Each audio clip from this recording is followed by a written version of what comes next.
আগে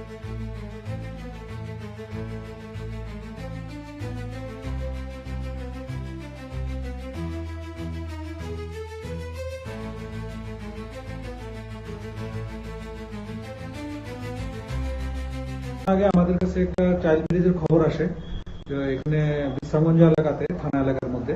তো সেই নিরিখে আমরা চাইল্ড হেল্পলাইন এবং পুলিশ আধিকারিকদের নিয়ে ওই এলাকাতে যাই, গিয়ে দেখলাম যে সত্যি একটা চাইল্ড ম্যারেজ হচ্ছে এবং সেখানে একটা অনুষ্ঠান, পুরাপুরি কমপ্লিট অনুষ্ঠান হচ্ছে এবং বিয়ের বরযাত্রীরা এসছে, বর এসছে, বরের গাড়ি এসছে 8-10টা, সবাই মিলে এখানে খুব খুশ মেজাজে অনুষ্ঠান করে খাচ্ছে। তাদের বক্তব্য আমরা গিয়ে জানতে পারলাম, তাদেরকে যে জানতে চাইলাম যে আপনাদের মেয়ের বার্থ সার্টিফিকেট দেন, আধার কার্ড দেন, রেকর্ড ডকুমেন্টস প্রডিউস করেন। তো ভেরিফাই করার পরে আমরা বার্থ সার্টিফিকেট দেখলাম যে ওনার 18 বছর হয়নি।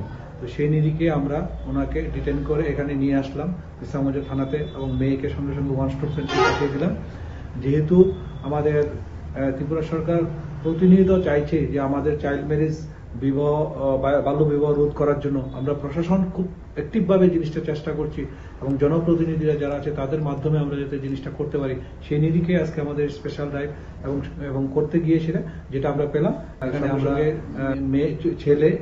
মেয়েকে ওয়ান স্টপ সেন্টারে পাঠিয়ে দিলাম, কনেকে আর বরকে এখানে অ্যারেস্ট করে নিয়ে আসলাম এবং মেয়ের বাবাকেও অ্যারেস্ট করে নিয়ে আসলাম। এখানে বিশ্রামগঞ্জ থানাতে এটা next course of action Bishramganj থানার অ্যাকশন করবে। আর ছেলের নাম হলো ইব্রাহিম খলিল এবং ওনার বাড়ি সোনামুড়া বটদোয়াল এলাকা।